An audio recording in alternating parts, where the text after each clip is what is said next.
l'état d'esprit des Français et en France était tellement différent de l'état d'esprit ici, en fait, que ça m'a chamboulée. Ici, c'était tu peux tout faire. Ouais, voilà.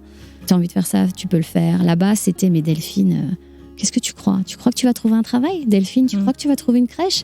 Delphine, tu crois que tu vas trouver un appartement comme ça ? Alors moi, bien sûr, je me dis, ouais. Avec ma petite vie américaine, oui, pourquoi pas. Et c'est vrai que très vite, je me suis rendu compte que c'était pas aussi simple que ça l'était ici. Mais j'avais vraiment du mal à apprécier la vie qu'on avait en France. Donc on était près de la famille, mais j'avais l'impression qu'on avait tout quitté ici. Tous nos amis, tout notre style de vie. Et je me suis dit, en fait, je me vois pas faire ma vie là-bas très longtemps.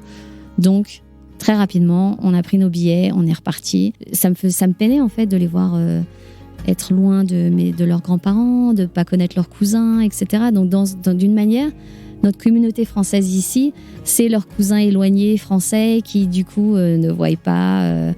Je sais pas, ça me réchauffe le cœur de les voir avec d'autres Français et c'est un peu la famille loin de la famille en fait.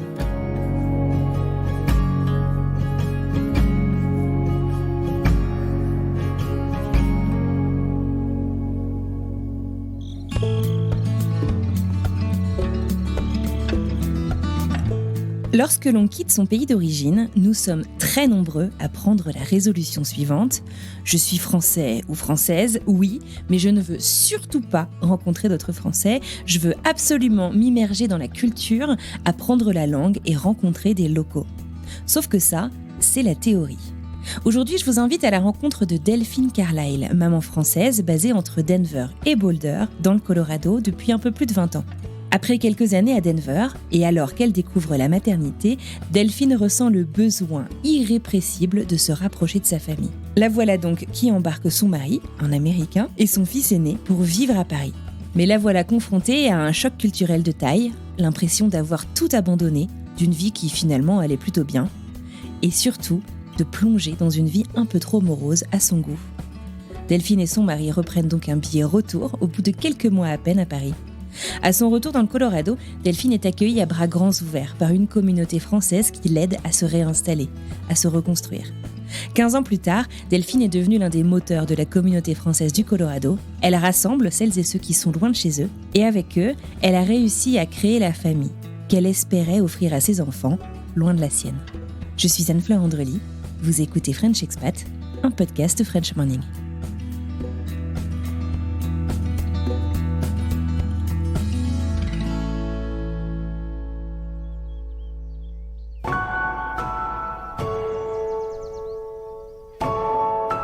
Comment est-ce que je me présenterais ? Écoute, je suis une femme de la quarantaine et ça fait plus de 20 ans que je suis à Denver, dans le Colorado. Et en fait, je suis arrivée ici avec pas du tout l'intention d'y rester, mais plutôt l'intention de passer 1 an ou 2, de bien apprendre l'anglais et puis de reprendre mes études en France. Puis mon parcours a été hijacked, on va dire, et j'ai rencontré mon mari et je suis restée ici. Et donc, comment je me décrirais ? Je suis maman de 2 garçons bien américains, mariée avec un mari américain. C'est quoi des garçons très américains ? Ou bien américains ? Je sais pas, ils veulent pas parler français, ils aiment bien toutes les activités que tu vois dans les films. C'est mon enfant de 16 ans conduit.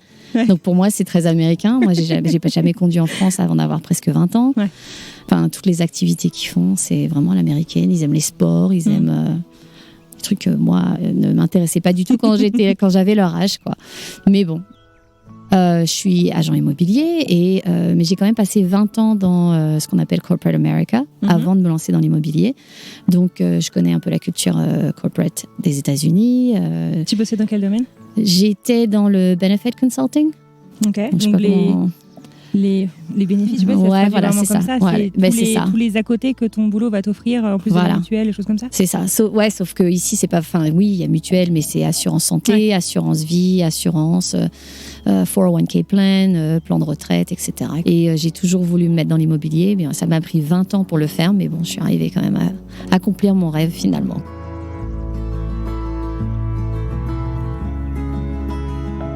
En En fait, Delphine passe son bac, puis s'envole direction Denver, au cœur du Colorado, une ville dans laquelle elle va devenir jeune fille au pair dans une famille française. Une ville qui, de prime abord, ne l'enchante que très modérément. Alors, j'ai pas choisi Denver, et d'ailleurs, j'ai même eu peur, parce que quand j'ai regardé, à l'époque, on n'avait pas vraiment Internet, c'était pas comme c'était aujourd'hui, c'est aujourd'hui. Et j'étais allée sur l'internet, j'avais regardé des photos de Denver, de quoi ça avait l'air, et en fait j'ai eu très peur. Je me suis retrouvée, j'ai eu l'impression d'arriver au pays des cow-boys, et je me suis dit non, c'est pas du tout mon style. Moi je suis parisienne, je suis branchée ville, qu'est-ce que je vais aller faire avec les cow-boys au milieu du Far West. et en fait quand je suis arrivée ici, donc j'ai pas vraiment choisi Denver, j'ai plutôt choisi la famille pour laquelle je voulais travailler. Et une famille très sympathique, juste avec un petit garçon qui parlait français. Et donc, je m'étais dit, bon, c'est le match parfait, on va bien s'entendre. Et en fait, quand je suis arrivée ici, ce qui m'a séduite, c'est ce ciel bleu et ce gros soleil, tous les jours. Je suis arrivée en janvier 99 et j'y croyais pas de voir le ciel bleu en plein milieu du mois de janvier. Alors, de temps en temps, on avait une petite tempête de neige et des fois, dans la même journée, on pouvait avoir la tempête de neige plus le ciel bleu en fin d'après-midi et parfois même en soirée, on ne savait même plus qu'il avait neigé parce que tout était fondu. Et c'est vrai que c'est ça qui m'a séduite, en fait, le fait de pouvoir passer à travers les 4 saisons et de toujours avoir ce soleil et ce gros ciel bleu, de pouvoir profiter pleinement de l'extérieur. Donc, là, on a les montagnes ici au Colorado, beaucoup de gens qui décident de venir s'installer en fait dans le Colorado sont fanatiques, on va dire, des sports d'hiver, des randonnées, de l'escalade, etc. Et c'est vrai qu'on a accès aux montagnes tellement rapidement, en plus du soleil qui permet justement d'en profiter. Fait qu'effectivement, on a beaucoup de gens qui viennent s'installer ici pour justement profiter de tout ce que notre extérieur nous apporte en fait. L'objectif de ce séjour en tant que fille au pair est donc simple pour Delphine, c'est de devenir bilingue en anglais pour pouvoir revenir faire ses études et devenir prof d'anglais en France. Elle ne souhaite donc pas rester plus d'1 an ou 2 grand maximum. Sauf qu'en fait, elle n'est jamais rentrée. Je suis jamais revenue, donc j'ai pas fait mes études en France. Et donc du coup, j'ai fait des études ici, mais alors rien à voir avec ce que je comptais faire en France en fait, puisque du coup, et donc c'est pour ça que mon parcours a été un petit peu dévié et j'ai un peu perdu le cours de ce que je voulais faire. Et je me suis retrouvée ici, française aux États-Unis. Moi, je voulais être prof d'anglais en France. J'allais pas enseigner l'anglais aux Américains et je me voyais pas du tout enseigner le français non plus. Je trouve que c'était trop compliqué en fait pour les Américains qui ont une langue qui est quand même assez simplistique, je trouve, à apprendre par rapport au français. Et je me disais que ça serait trop compliqué en fait. Puis j'étais pas passionnée par le français comme je l'étais par l'anglais. Et donc en fait, j'ai passé 20 ans, comme je te disais, dans Corporate America, mais à chercher qu'est-ce que je pourrais faire en tant que française ici en fait. Et quand je suis tombée dans l'immobilier, quand j'ai trouvé enfin l'immobilier et que je me suis dit, en fait, c'est ça que je veux faire et je me lance. Et je me suis rendu compte, en fait, en travaillant avec les Français, c'était un petit peu une façon de marier ma culture et mon plaisir et mon travail ensemble et donc de joindre tous les bouts, en fait. Et finalement, ça me plaît beaucoup de travailler avec des Français aux États-Unis dans l'immobilier. D'accord, donc tu as trouvé le meilleur de tes 3 mondes. Voilà, c'est ça, ouais. Quand tu es arrivée aux États-Unis, donc tu étais venue pour 1 an ou 2, finalement donc tu es toujours là. Qu'est-ce qui s'est passé? À quel moment tu as su finalement que tu allais rester ou que tu n'allais pas vraiment rentrer? Comment est-ce que ça s'est passé dans ta tête? Je ne sais pas si tu te souviens. En fait, c'est marrant parce qu'avant de partir, je me rappelle, mes cousines me disaient, oh, Delphine, tu vas jamais revenir. Et moi, je disais, mais non, mais n'importe quoi, qu'est-ce que je vais faire là-bas? Il n'est pas question que je reste. Et c'est vrai que ça a pris du temps. Je suis arrivée ici, en fait, je me suis rendu compte que j'aimais bien les États-Unis plus que j'avais anticipé, en fait. Et bon, après, quand je dis les États-Unis, c'est peut-être plus Denver, puisque c'est quand même une culture assez différente d'autres villes. Donc, je me suis vraiment plu à Denver. J'adorais le temps. Il faisait beau tout le temps. Moi qui venais de Paris, où il fait plutôt gris tout le temps, j'ai eu une super bonne humeur. On s'amuse tout le temps. Enfin, toute l'année, il y a des activités à faire. On allait faire des randonnées, on faisait du ski, on faisait plein d'activités. On était tout le temps à droite, à gauche, à faire plein de choses. Et c'est vrai que cette vie, en fait, m'a convenu. Mais je me suis pas rendu compte, en fait, jusqu'au moment de partir, que j'allais rester. Donc, j'avais un petit ami ici. Puis, je me suis dit, c'est pas grave, je rentrerai. Enfin, on verra où ça va nous mener. Et puis, en fait, c'est vrai que plus on se rapprochait de la date où j'allais rentrer, plus je me disais, comment on va faire? Peut-être que lui pourrait venir en France. Peut-être que moi, je pourrais rester ici. Et puis, comme moi, j'avais pas fait d'études en France encore et j'avais pas de travail en France, mais que lui avait un travail ici, il s'est trouvé que ça faisait plus de sens que moi je revienne en fait. Ouais. Donc je suis partie en France et puis je suis revenue et puis finalement je suis restée.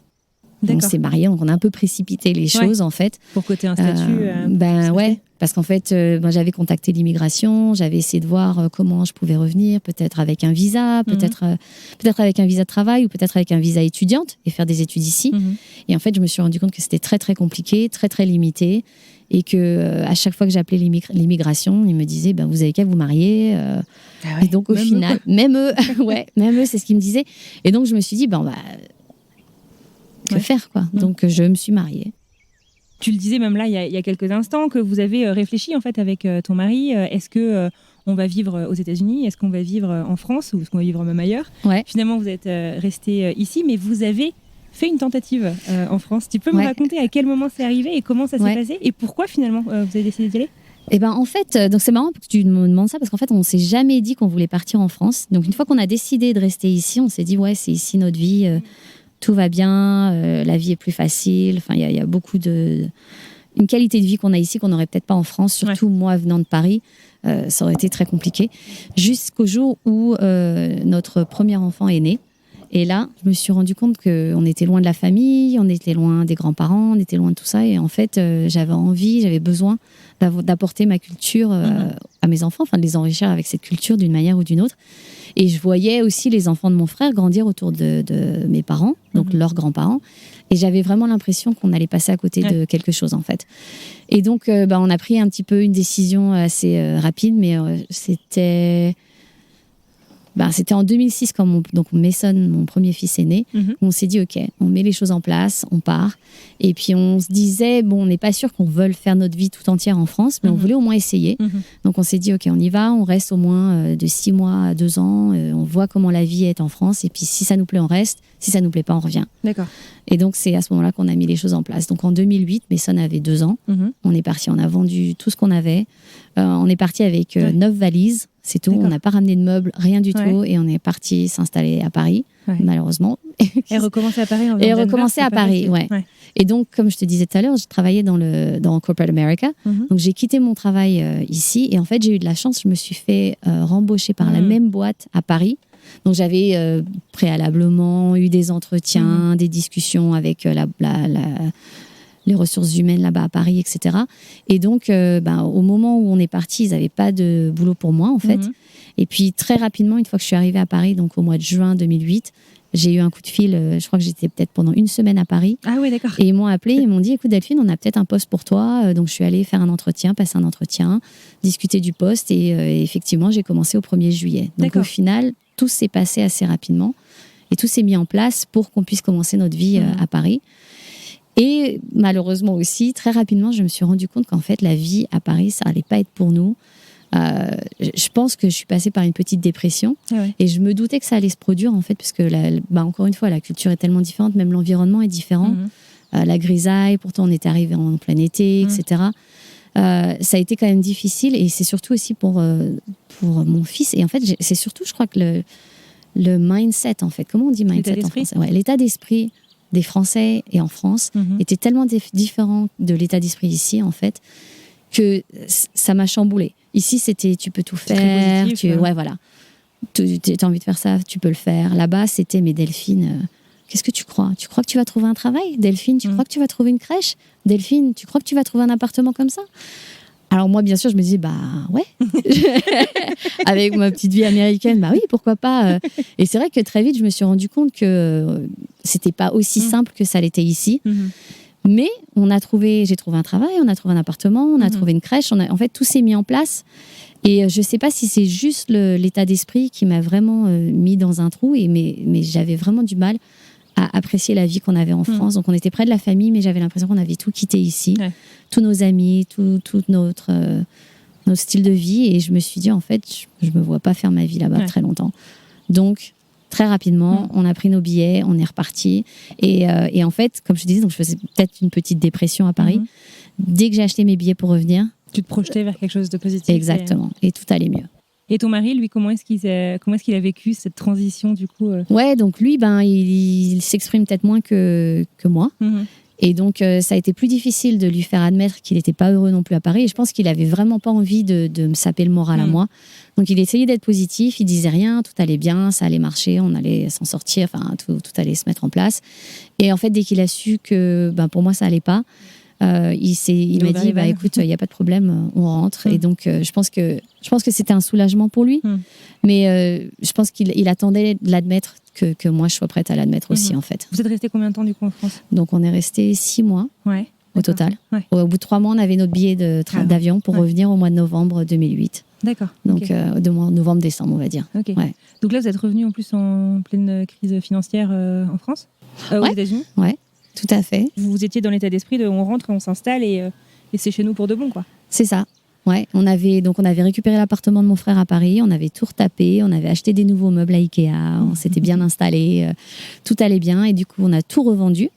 Et puis on est reparti aux États-Unis et en fait j'ai été réembauchée par la même boîte encore une fois. D'accord. Mon mari a retrouvé son travail aussi, mon fils est retourné dans l'école où il était. Tout c'est vraiment. Vous êtes retourné dans votre vie d'avant facilement, quoi. Exactement.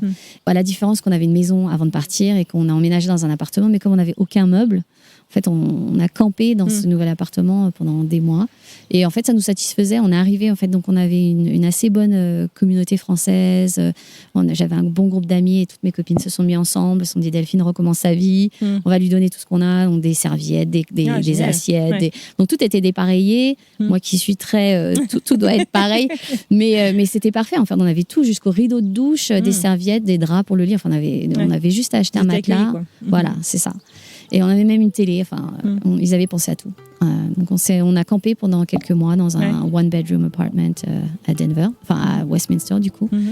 Voilà, mais bon, on avait un travail, on avait tout ce qu'il fallait. Vous étiez heureux de retrouver votre vie d'avant, quoi. Ouais. Et comme tu disais, donc c'était un peu la crise financière, donc les maisons, les appartements, tout était assez abordable en fait. Et donc ça a été assez facile de retrouver un rythme de vie. Super. On a recommencé à zéro, donc 2 fois du coup.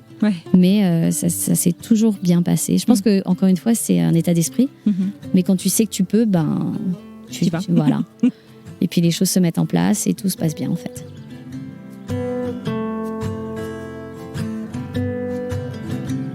Bon, faut que je vous explique. Quand j'ai commencé à prévoir mon déménagement en direction de Denver au printemps dernier, je me suis rendue sur Facebook et j'ai cherché un groupe des Français locaux. Bingo, il y en avait un, même 2. Je les ai un peu assaillis de questions en tout genre et une de mes premières recherches qui me tenait vraiment à cœur, c'était en fait de trouver un agent immobilier qu'on me recommanderait pour m'aider en fait à m'installer. Et là, unanimement, tous les commentaires, toutes les réponses m'ont invité à aller parler à Delphine, ce que je fis. Une fois qu'on a emménagé ensuite chez nous, Delphine nous a accueillis et invités dans divers événements en famille, entre femmes, pour adultes, pour enfants, bref, en tout genre, mais toujours tournés autour de la communauté française. Alors pour elle qui avait adopté cette vie américaine, qui l'adorait, à quel moment est-ce que Delphine s'est finalement tournée vers cette communauté au point même d'en devenir un des moteurs ?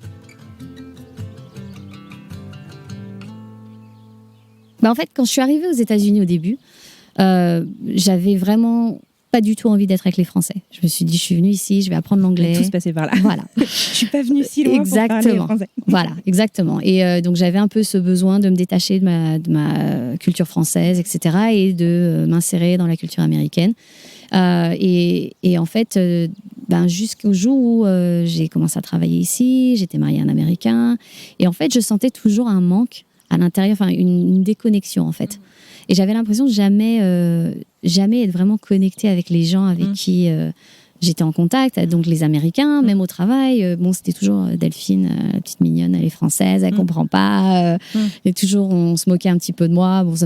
C'était gentil, c'était pas du tout méchant, mais je savais j'avais un décalage. Voilà, c'est ça. Donc c'était encore à l'époque où je me cherchais et je m'étais dit je vais aller à l'Alliance française et je vais peut-être essayer de donner des cours de français. Donc je travaillais déjà pour cette... Toi qui voulais pas finalement. Ouais, donc je voulais pas vraiment enseigner le français, mais je m'étais dit peut-être que je pourrais trouver quand même quelque chose qui me rapprocherait à ce que je voulais faire en fait. Et en même temps à ma culture, que j'apporte quelque chose en fait à ces Américains auxquels je voyais pas du tout ce que je pouvais leur apporter en fait. À travers cette alliance française, j'ai rencontré des Françaises et je me suis rendu compte en fait il y avait plein de Français à Denver et notamment il y avait des groupes de personnes qui se retrouvaient pour des dîners, il y avait un book club, il y avait plein d'activités, plein de choses qui se passaient dans cette communauté française. Et en fait, à travers ça, j'ai rencontré une Canadienne avec qui elle était pourtant canadienne, donc on parlait pas le même français, même si une Canadienne avec qui j'ai vraiment développé une amitié. Nos familles se sont appréciées aussi. Et à travers cette Canadienne, qui elle avait des enfants, moi j'en avais pas encore, j'étais encore dans le début de ma vingtaine, jeune mariée.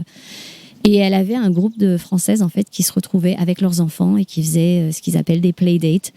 Et ils se retrouvaient une fois de temps en temps entre nanas pour faire un dîner, etc. Donc c'était basé sur Boulder. Et j'ai joint cette communauté alors que j'étais la seule, j'avais pas d'enfants. Tout avait des enfants d'un certain âge.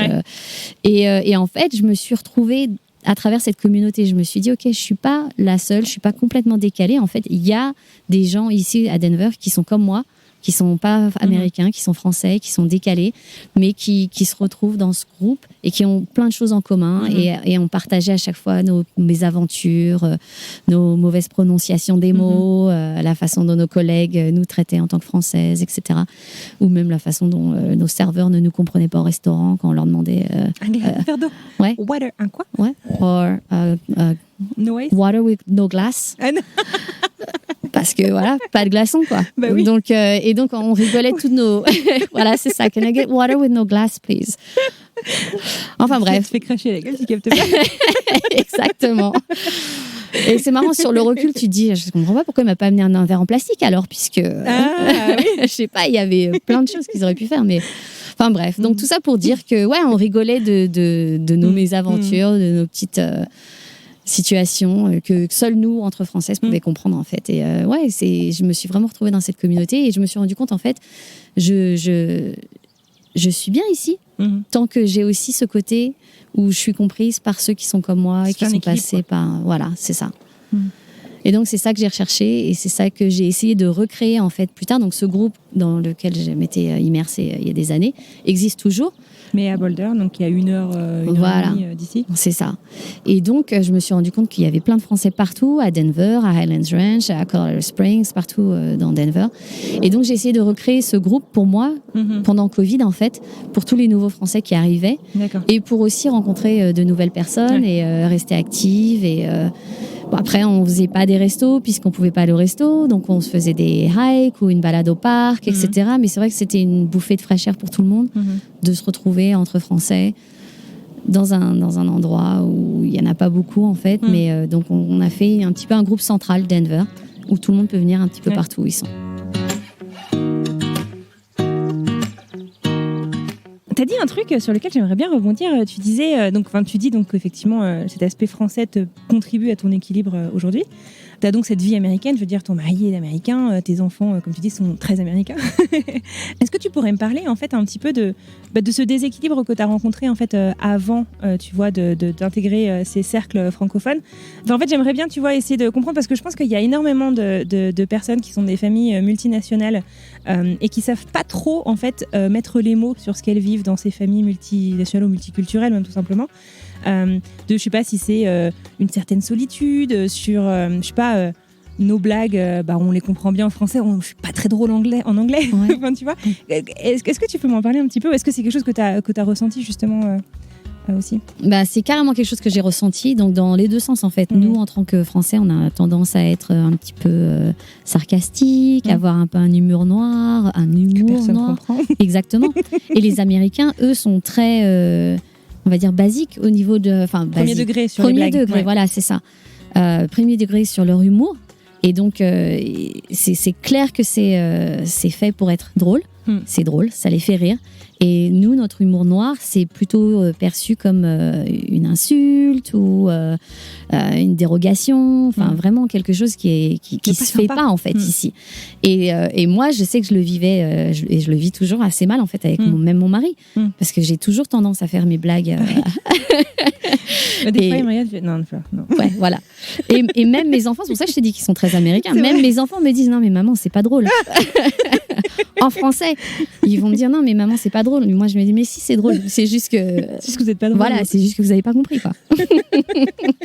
Mais bon, Donc je continue moi aussi à faire mes blagues à la française. Et pareil, en France, je pense qu'on est assez direct.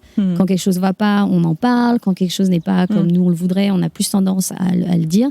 Les Américains ont plus tendance à passer un petit peu par derrière, dire les choses d'une manière indirecte, essayer de... La fameuse technique du sandwich. Voilà, c'est ça, un positif, un négatif, un positif. Et moi, j'avais pas du tout l'habitude de ça. Donc, c'est vrai que je sais que j'ai certainement affecté mon mari et mes enfants avec ma façon directe de dire les choses. Hein, ça va pas du tout. Et donc, je me sentais seule, effectivement. Et puis, j'avais l'impression d'être un petit peu incomprise aussi. Et puis, quand tu rajoutes là-dessus toute une culture que j'ai pas du tout compris. Donc oui, on a grandi avec les films américains, etc. Mais il y a toute une culture autour de ça qu'on n'a pas. Ils vont reprendre des cas ou des films, des passages d'un film ou d'un passage d'un livre classique que eux ont tous lu en grandissant, que nous, on n'a aucune idée. Et donc, je manquais d'éléments en fait, culturels pour vraiment contribuer à une conversation. Et comment tu as fait alors pour surpasser ça ? Plus je suis exposée aux Américains et à leur culture, plus je m'y adapte. J'ai aussi lu beaucoup de livres classiques américains pour essayer de comprendre pourquoi on parle toujours de ce livre, qu'est-ce qui est de quoi il en est. Donc j'essaye d'écouter des podcasts, j'essaye d'écouter des émissions de radio, de regarder. Je regarde pas beaucoup la télé, mais j'essaye de regarder quand je regarde un film, un classique, pour justement avoir la référence, pour pouvoir comprendre quand la prochaine fois on m'en parle, etc. Donc j'essaye de m'immerser dans tout ce qui fait leur culture en fait américaine et toute leur comment on dit leurs références en fait. Ouais, c'est ça. Toutes les références américaines. Et est-ce que ton mari justement essaye mettre à niveau, ça paraît un peu violent comme terme, mais est-ce qu'il essaye justement de t'inclure, ce qui vient de se passer, c'est ça, c'est à ça qu'on fait référence dans plein de discours, dans des trucs, je sais pas, est-ce qu'il a contribué en fait un petit peu à ton, je sais pas si on peut parler d'élévation, tu vois, au niveau culturel américain? Oui, je pense qu'il l'a fait surtout au début, parce qu'il savait que je comprenais pas. Par exemple, le jour de notre mariage, donc il y a le gâteau quand tu vas à un mariage, et en fait, la tradition est que le mari ou la femme, je sais pas lequel commence, en gros, mettre du gâteau sur le visage de la mariée ou du marié, et lui écrase du gâteau dans le visage. C'était juste que lui mettre. Ah ouais. Ouais. Donc... c'est violent le Colorado. Ouais, enfin c'est pas jeté, mais tu sais c'est genre tiens je t'en donne et puis je t'en mets partout, tu vois. Et il m'a regardé, il m'a dit je sais que tu vas pas comprendre ce qui va se passer, donc je voyais qu'il essayait de me dire quelque chose. Et en fait il a été très gentil, il m'a juste fait goûter le gâteau. Mais je crois que tout le monde était déçu parce que tout le monde s'attendait à ce que il fasse du smashing. Voilà, c'est ça, ouais. Et c'est vrai que il savait très clairement que j'allais pas comprendre ce qui se passait s'il me le mettait partout dans le visage, écraser mon gâteau, donc ouais. Ouais, c'est un coup, ce qui finit sa soirée tout seul, quoi. Ouais, exactement. Mais c'est dit non, là ça va pas passer, quoi.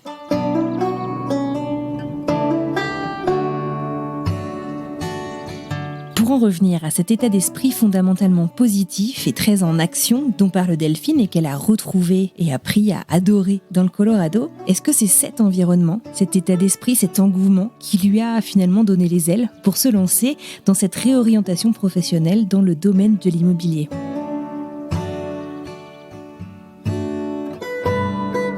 Alors en fait, c'est très très très très tôt en fait dans ma carrière américaine où j'ai voulu me lancer dans l'immobilier.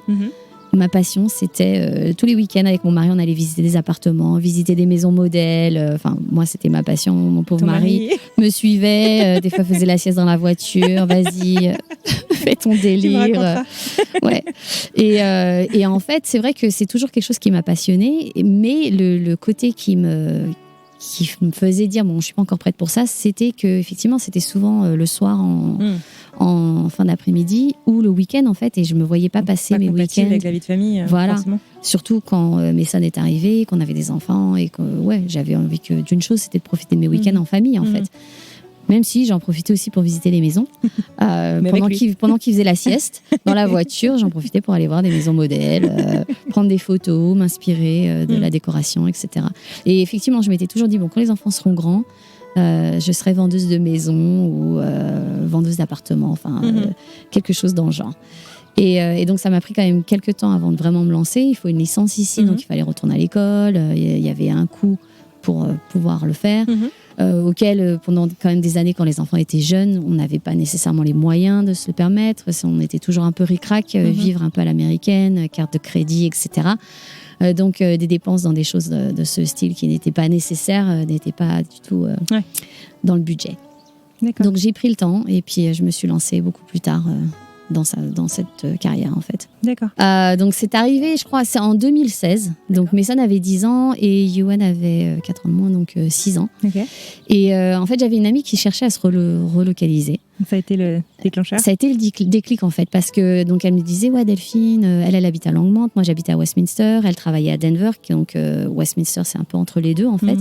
Et donc elle voulait se rapprocher de Denver, ne plus avoir à passer 1 heure de route tous les matins. Et elle me demandait, ouais, qu'est-ce que t'en penses, est-ce que toi t'aimes bien Westminster? Non. Alors du coup, je lui ai fait mon exposé sur pourquoi Westminster, pourquoi j'aimais être entre Denver et Boulder, pourquoi j'aimais être exactement dans le coin où j'étais, et aussi dans le quartier où je vivais. Et en fait, de fil en aiguille, elle en a parlé, elle, après, avec d'autres gens, et puis elle est revenue vers moi, puis elle m'a dit, écoute Delphine, ce que tu me dis, tout le monde m'a confirmé ce que tu me disais. Effectivement, je crois que je voudrais bien emménager à Westminster.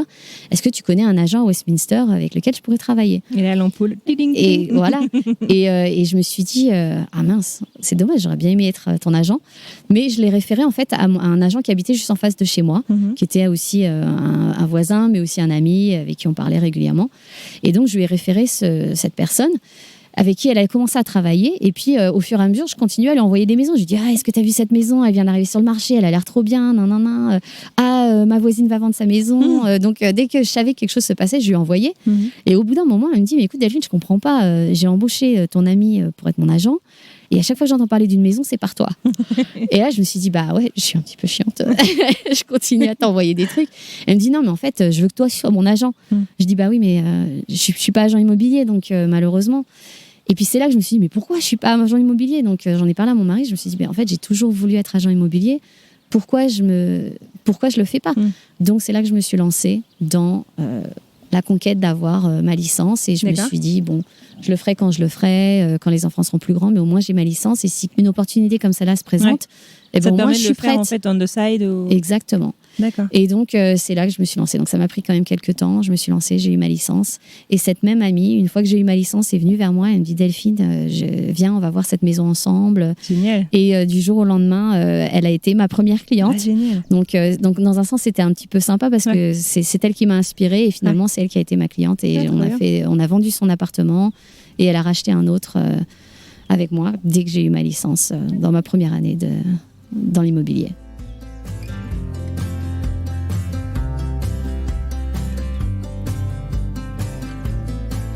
Et finalement, aujourd'hui, en fait, tu travailles, tu me disais ça l'autre jour, à peu près avec 3/4 de tes clients sont français ou d'origine francophone, c'est ça?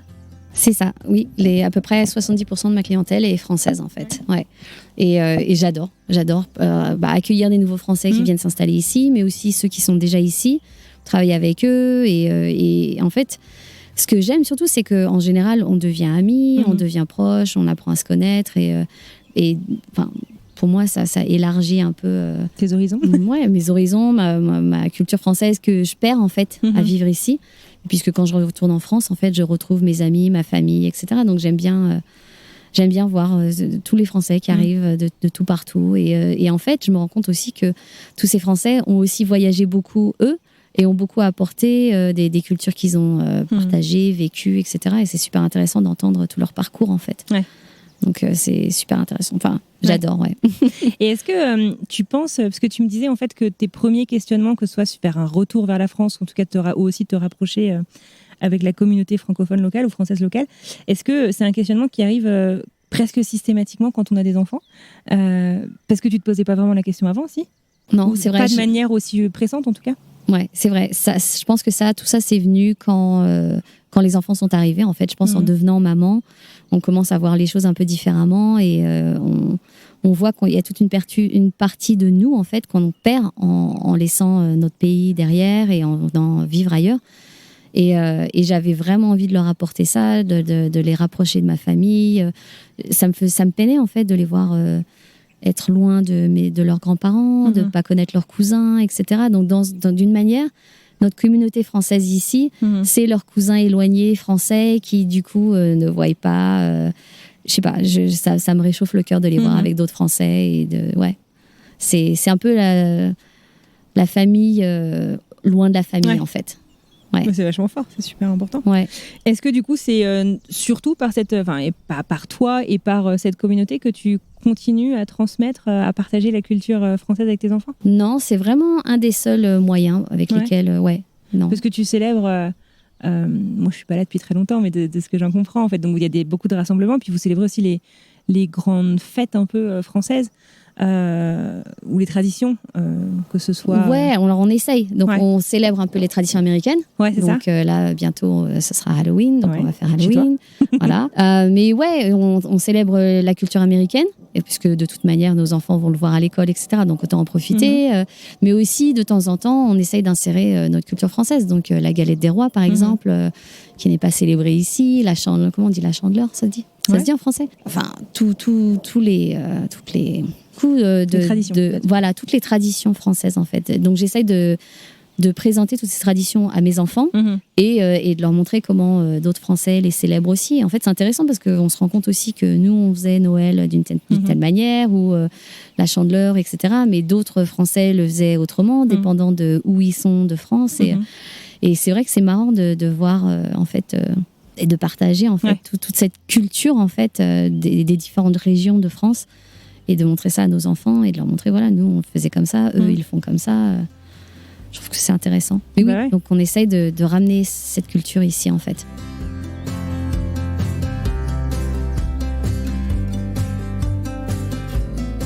Alors, je sais que tu peux pas parler pour tes enfants, mais quel rapport tu penses que tes enfants, tes fils entretiennent avec la France ?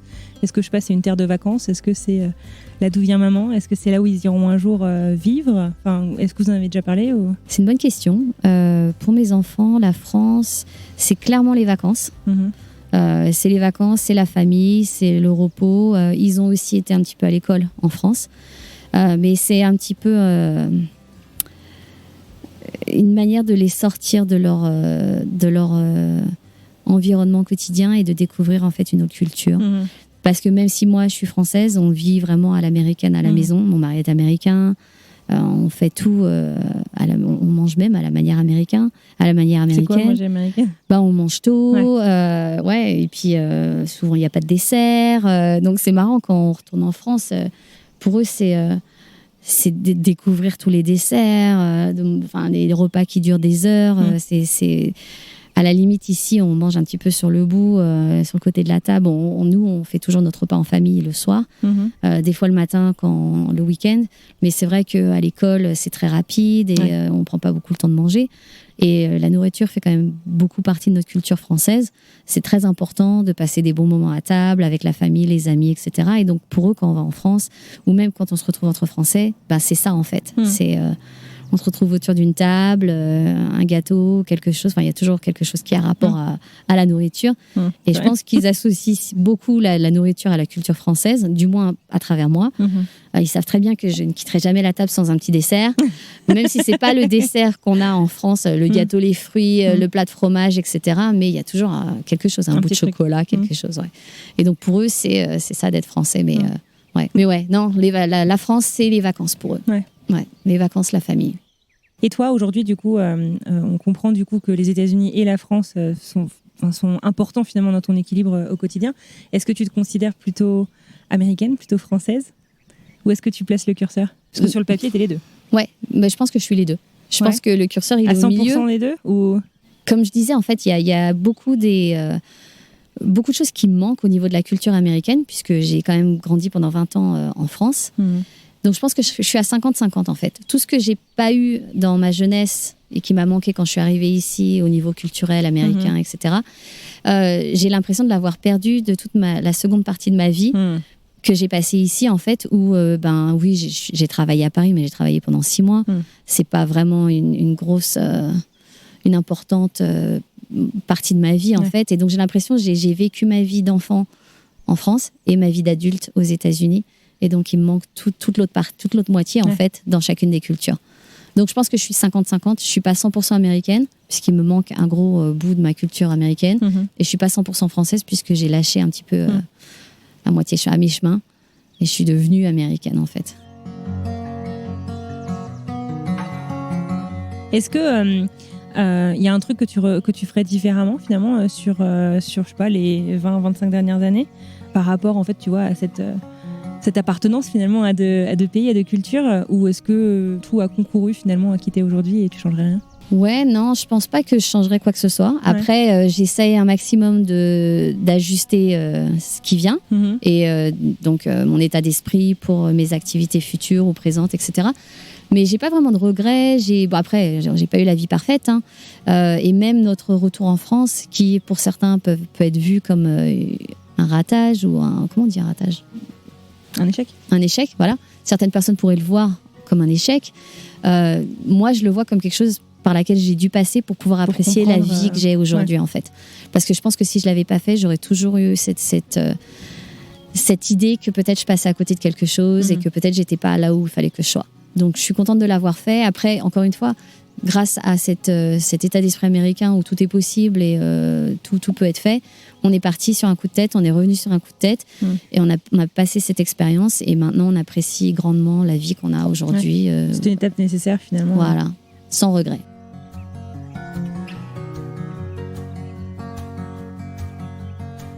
Et si il y avait un petit conseil que tu pouvais chuchoter à l'oreille de Delphine, 98-99, ce serait quoi? Je pense que je me dirais n'attends pas pour te lancer dans l'immobilier. Fais-le maintenant. Même si je pensais que ça allait être difficile et je pense que ça aurait été difficile, je pense que j'aurais été plus heureuse à l'intérieur si je m'étais écoutée et que j'avais commencé la carrière que je voulais commencer au moment où j'ai commencé à y penser. Okay. C'est peut-être le seul changement que je ferais. Ouais. Même si je pense que j'ai appris beaucoup de Corporate America et que je pense que ça m'a transformée en la personne que je suis aujourd'hui. Il y a beaucoup de choses que j'aurais pas voulu passer à côté en fait, mais j'aurais voulu commencer cette carrière plus tôt en fait et m'insérer dans cette communauté française et me lier d'amitié aux Français beaucoup plus tôt dans ma carrière. Ok. Ouais. Et ben c'est canon. Ok. Bravo pour ce que tu fais. Ça va? C'est magnifique. Merci beaucoup. Ça va? Bah de rien. Ouais, ça va.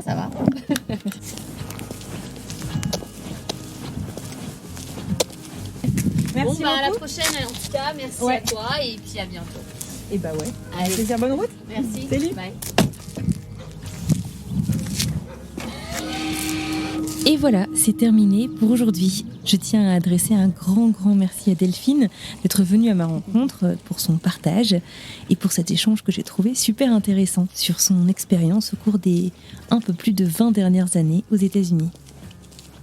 J'espère que cette discussion, cet épisode vous auront plu autant qu'à moi et je vous remercie vous aussi de nous avoir écoutés jusqu'au bout. Tradition oblige, je vous propose de découvrir en exclusivité un petit extrait pour savoir ce qui nous attend mardi prochain. Et je pense que l'important, c'est de prendre plaisir dans ce qu'on fait.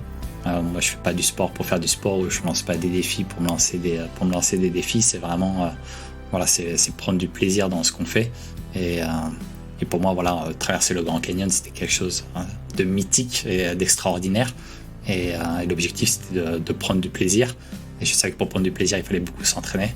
Je me suis beaucoup entraîné et puis j'ai pris beaucoup de plaisir surtout. C'est vrai que pour moi, la nature, c'est quelque chose qui est très important. C'est là où je me ressource. Et je pense que c'est là aussi où beaucoup de gens se ressourcent.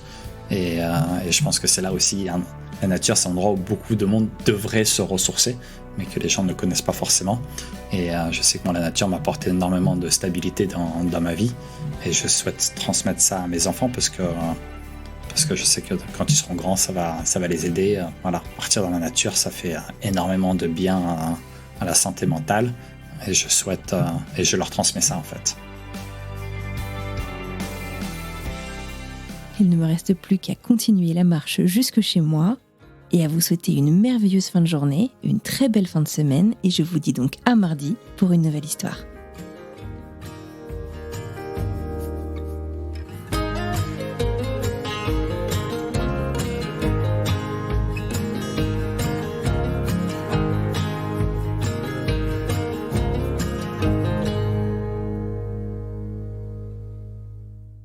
Je regarde l'oiseau. Je crois qu'il allait te venir dessus. Tant qu'il ne fait pas caca dessus. Non. On a une chouette qui habite juste, C'est vrai juste là-bas. Et Dans on entend le soir. Ouais. Tu vois, lui, il était quand même big, on aurait dit un aigle. Ouais, tu m'étonnes. Excuse-moi, petite parenthèse ornithologique.